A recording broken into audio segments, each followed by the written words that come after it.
Sammael, Lord of the Ravenwing. The skies were dark and terrible, but it was no storm front or gale that made them so. It was their contents. Above the tower world their ship had hidden, disgorging its strike force into the atmosphere during a solar storm, so that the tower could not bear witness to their movements. A rare and serendipitous event, the first like they had seen in months.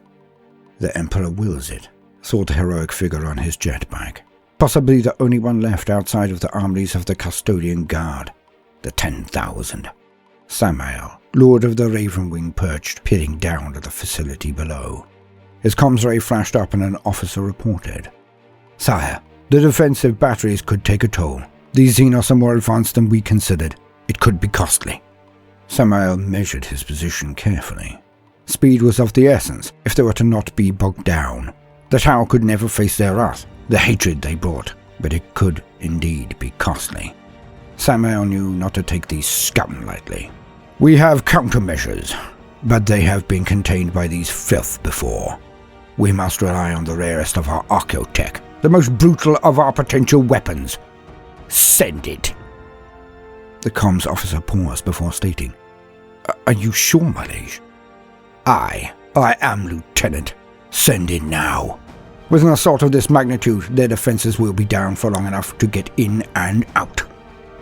He then dipped his bike, and the entire Ravenwing force screeched down in his wake. "Send it now!"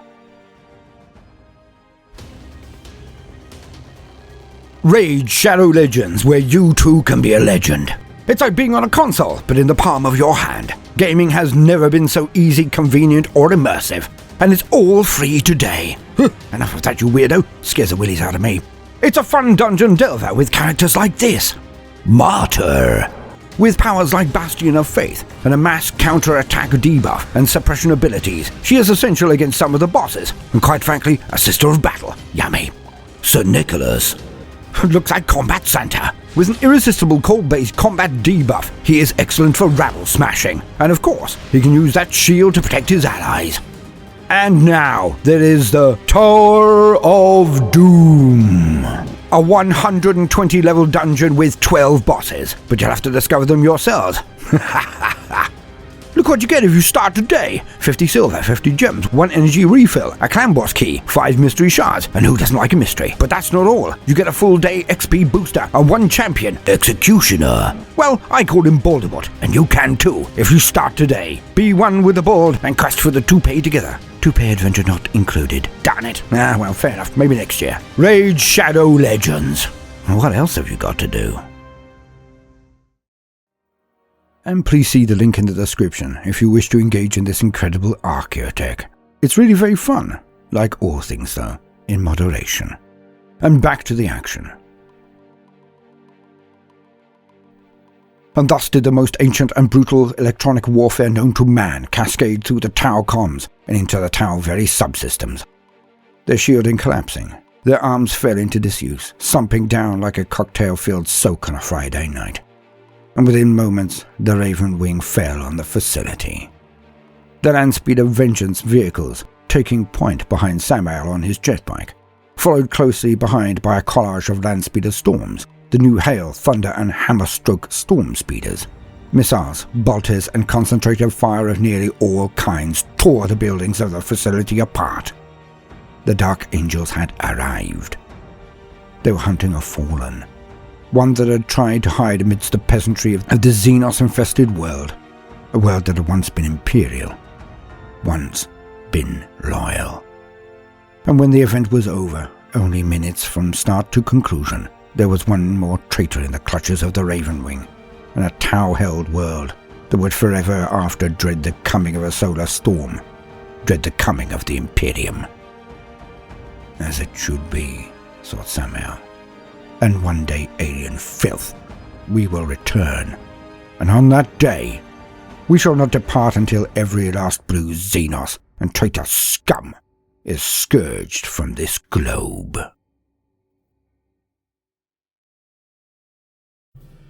Welcome, gentle listener. I am Baldermort, your faithful servant, and I wish to introduce you to the forces, factions, and important faces of the Warhammer 40k universe, the grim darkness of the far future, Where there is no time for peace, there is only time for war. And today, as we all await the arrival of the new Dark Angels Codex tomorrow, I thought I would reach back into the very earliest days of my time on the guides and deal with Sammael, the Grand Master of the Ravenwing. For in my prognostications for the Psychic Awakening, my list of things I thought would make the most splash, be the most dramatic and fan-awaited output that Games Workshop could give us, I covered the Dark Angels and my wish for them. And I so thought, so wished, so hoped that we would see the reintroduction of the jetbike to the chapters. Seen in every legion of the Adeptus Astartes, the Space Marines, and the Great Crusade. Also only recently returned in model form to 40k itself, via the custodian bodyguards of the Emperor himself, the 10,000, the Custodes. I really did think we would see them become a mainstay again. Alas, not yet. Perhaps one day. But there is still one man, one Astartes, one hero of the chapters, who has the singular honour of riding into battle on what may very well be the last of the Mark 14 jetbikes of the Great Crusade era. Of course, I speak of Sammael of the Dark Angels. And thus, gentle listener, let us hear of this man, his role, his history, and his goals. And so, as usual, let us lean on existing wisdom. To quote Sammael.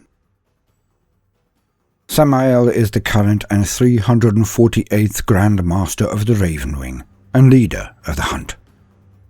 The captain of the elite 2nd Company of the Dark Angels chapter of Space Marines, who leads that chapter's hunt for the fallen angels.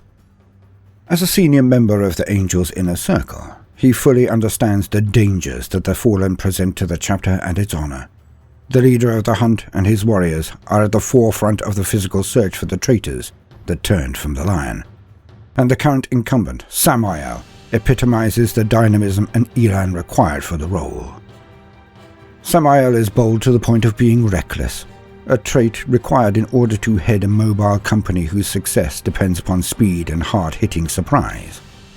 Despite his well-noted audacity, Sammael's reign at the head of the company has already been unusually long and successful.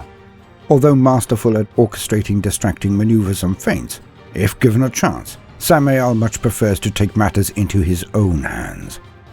From the saddle of Corvex, his jetbike, a relic from the bygone age of technology, Grandmaster Sammael cuts down any foolish enough to face him. In battle, he wields the razor-honed Raven Sword, an heirloom that has served all Ravenwing Grandmasters before him. The blade, one of 3 forged from a meteorite that struck the rock long ago, has a razor-sharp edge that never dulls. When swung, it makes a low keening sound that few foes hear and live to tell the tale of. Although the Ravenwing are known across the galaxy as the most elite mobile strike force in the Imperium, none but Grandmaster Sammael and his trusted Ravenwing Black Knights know the full details of their company's true purpose. Sammael's task is to seek out and capture the Fallen, all the while ensuring that the majority of his black-clad hunters never learn too much about the nature of their quarry. It is a task that has grown much harder since the opening of the Great Rift, for never before has the Ravenwing had so many fallen hunts in so short a space of time.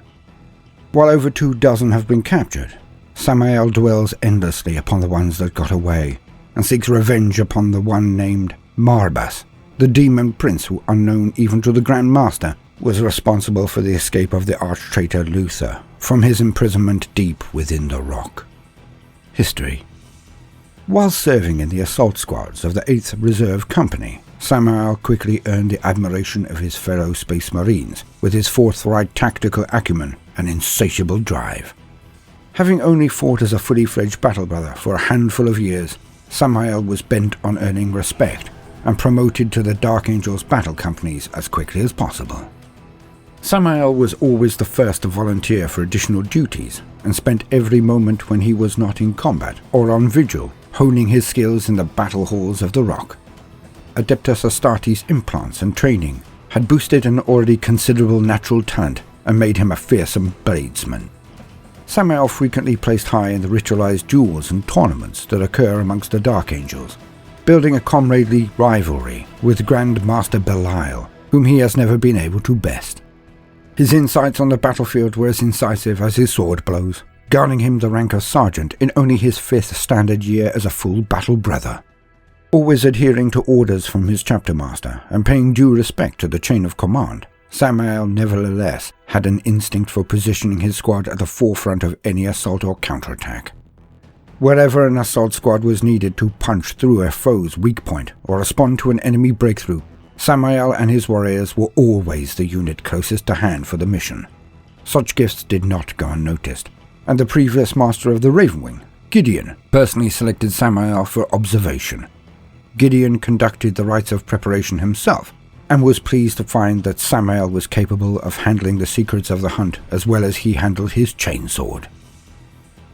In Black Sable, the greatest Dark Angel ever to be inducted into the Ravenwing, Sammael was treated as something of a talisman by his squadron brothers. His natural flair for attack and mobile defense took him to the position of sergeant in swift years once again, and Sammael's easy camaraderie ensured that there were none that served with him who begrudged the promotion. On Skarkis, Velindor IV, near Fastus and Pelagian, against the orc horde of Grisgor the Underfiend, and the renegade warbands of the Scar-Brail cluster, Sammael's exploits continued to gain him renown amongst his battle brothers. On Caphon Betis, when Sammael was still a sergeant in the Ravenwing, the future Grand Master first heard the name Cypher.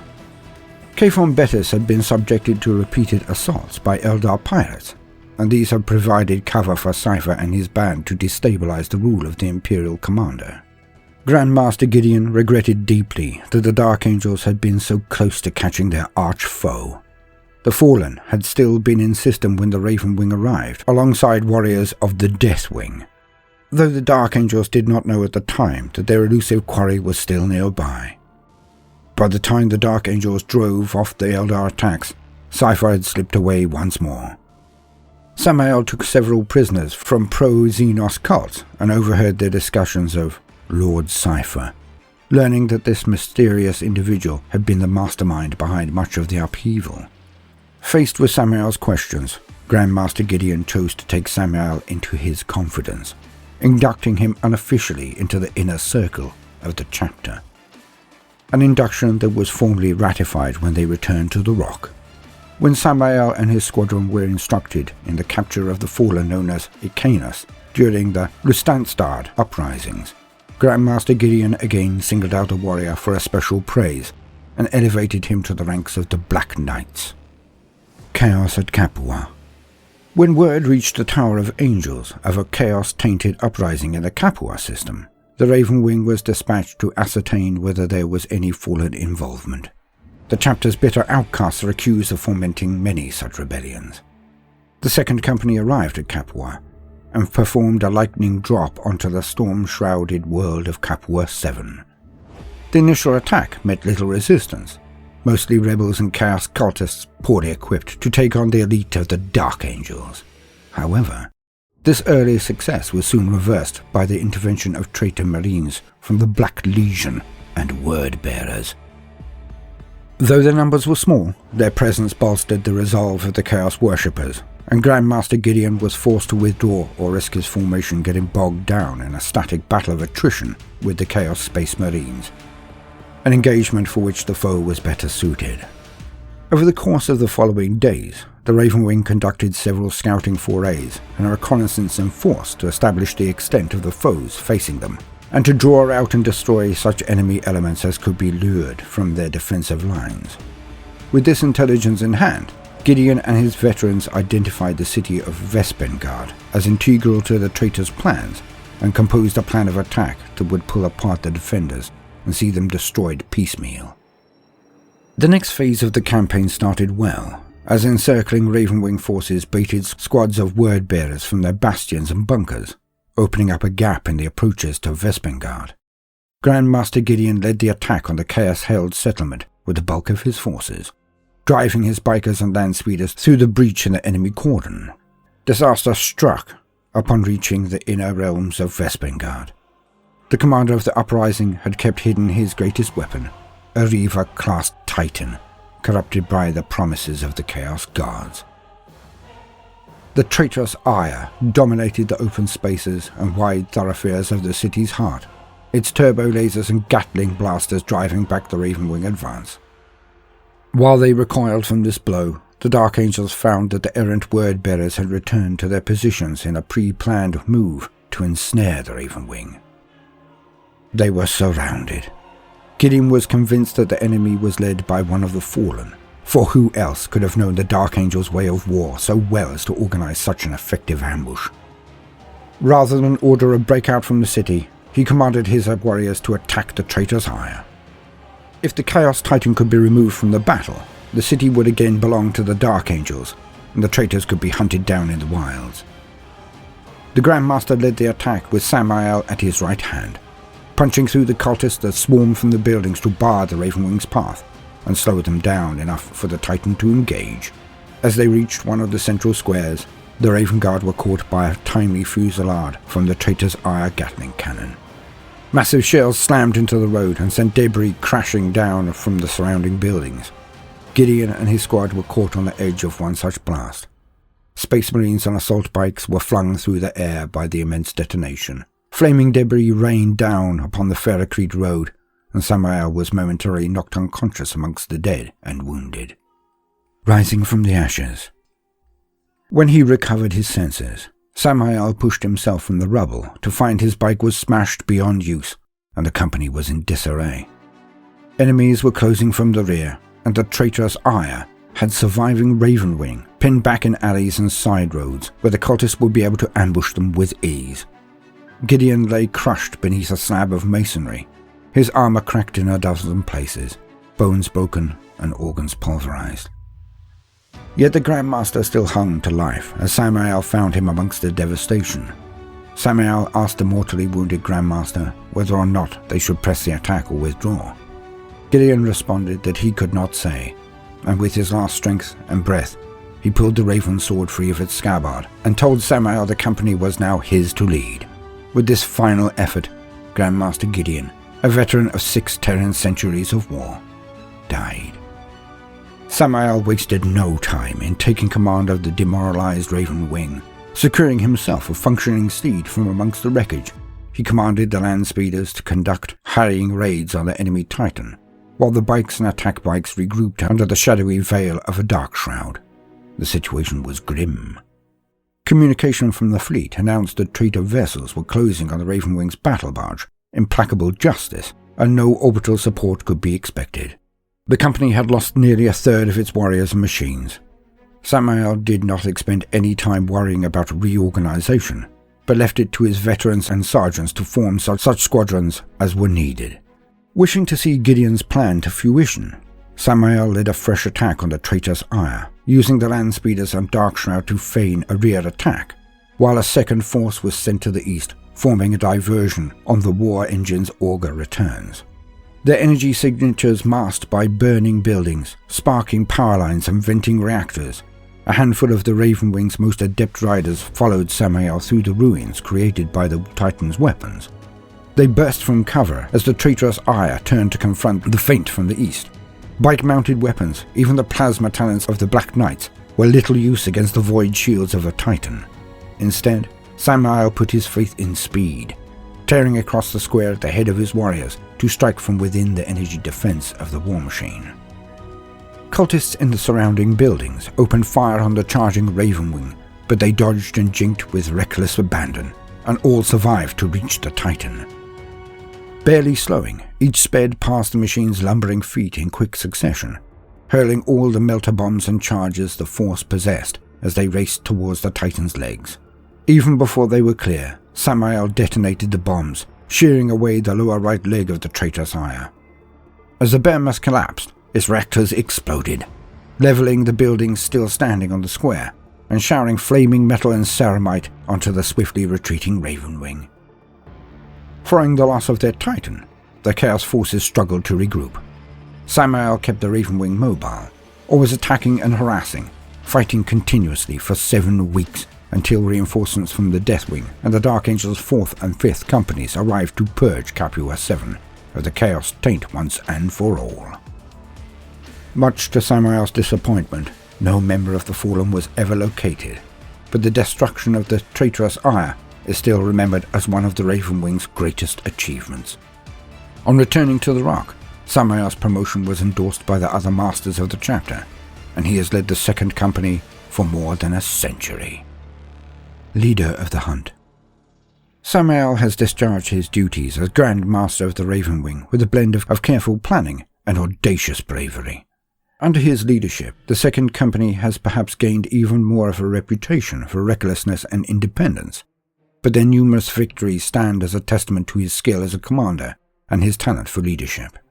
Though bound by sacred duty to pursue their fallen, Sammael is the most relaxed of the inner circle, confident that with Supreme Grand Master Azrael's guidance, Belial's determination and his daring, the hunt has entered a decisive phase.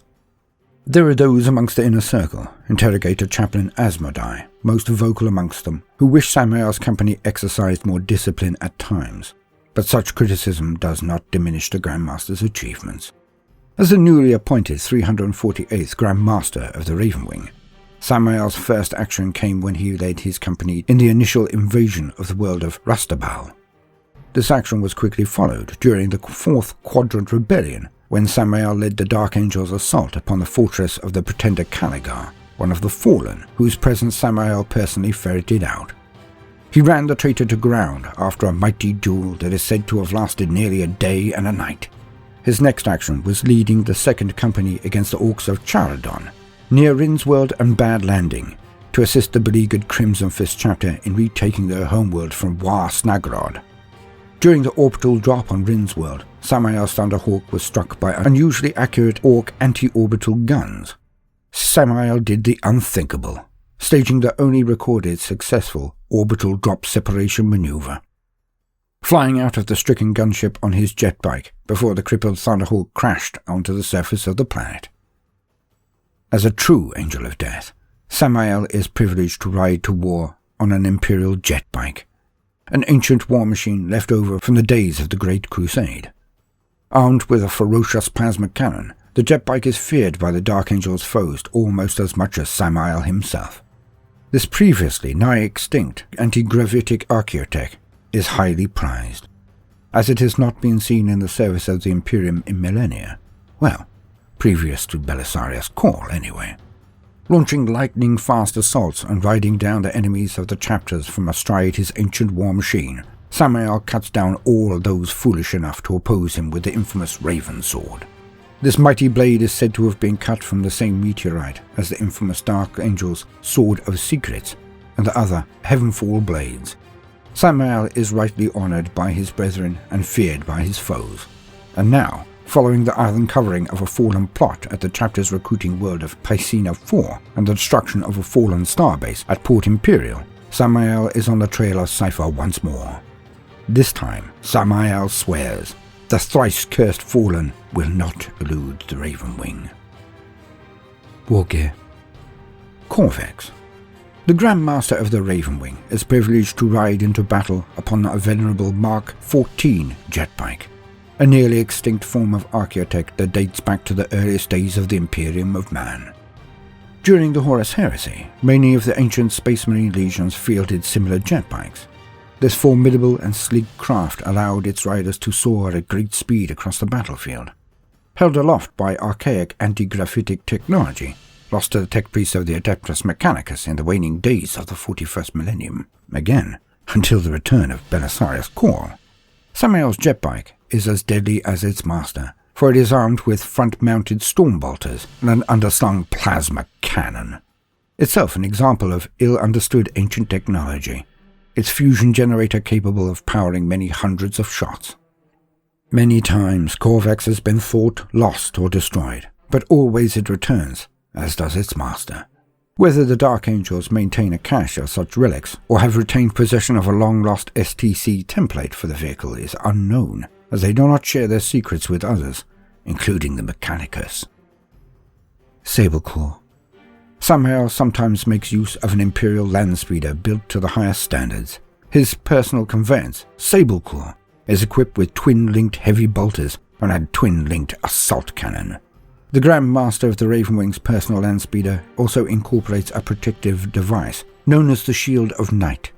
This device generates a powerful defensive graphitic energy field around the vehicle, deflecting enemy small arms fire. The Adamantine Mantle. Sammael wears a cloak blessed by the Dark Angel's interrogator chaplains within the inner sanctum beneath the Tower of Angels on the rock. This cloak is interwoven with rare minerals and fibers from the fabled Cloak of the Lion. The Raven's Cuirass. The Raven's Cuirass is a finely crafted and heavily modified Mach 5 Heresy power armor breastplate, utilized as part of Sammael's panoply of war. Night Halo. This Dark Angel's icon is a symbol of bravery, an award against the weapons of the enemy. It has served many Grand Masters of the Ravenwing, and Sammael's faith in its protective powers has proved well-founded over his many years of battle. The Night Halo is able to ward against the weapons of the enemy, as it incorporates a powerful conversion field emitter that can turn aside even the most deadly attacks. The Raven Sword. This infamous master-crafted power sword is one of a quadrumvirate of legendary swords collectively known as the Heavenfall Blades. These formidable weapons are only carried by the highest-ranking members of the Dark Angel's inner circle. Chapter lore states that these blades were forged from the core of a meteorite that struck the rock in orbit around the feral world of Al-Baradad. The mightiest of these blades is a Sword of Secrets, carried by the Supreme Grand Master of the chapter, and the current wielder of that sword is Azrael. The blades wielded by the Grand Master of the Deathwing and the Grand Master of the Ravenwing also utilize small amounts of the obsidian taken from the meteorite in their working. It is also said that a small portion of this meteoric substance was dispatched to each of the Dark Angel's successor chapters, so that the senior members of the Unforgiven's own inner circles would also bear the same heritage forged in steel as those borne by the Masters of the Dark Angels. End quote.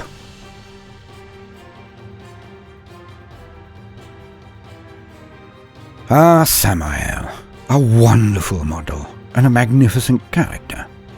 I do wonder if we will ever get jetpacks for our chapters, as I certainly would love to be able to dance amongst the skies against the likes of the Drukhari and Eldar jetbikes. Perhaps a treat for another year. Go on, GW. Give it to us. Take our money. Now, many will say that this is a very basic entry, of which I cannot refute. So, as I am certainly no expert in the mighty fighting first, and have yet to receive more resources to upskill my knowledge, I now invite the older, more experienced fans of this glorious chapter to divulge what they know, what I may have missed, their favourite books, audio dramas, and tidbits of lore, so the uninitiated brothers and sisters can have a better guide than I alone am able to perform on this wonderful character and the power of the Legion. I look forward to your advice, your knowledge, and the discourse I hope it to elicit. For at the very end of the day, I am only one Baldy, and nobody can know it all. So lend the bold a hand, and share the knowledge you have, for we will know more working together than any of us alone could ever dream of remembering. So have at it, lads and lasses. Parade your love of the First on this night of vigil before the Codex drops tomorrow. For this one book may just raise the First to its proper place, as lions on the tabletop. I have been Baldermort, your faithful servant.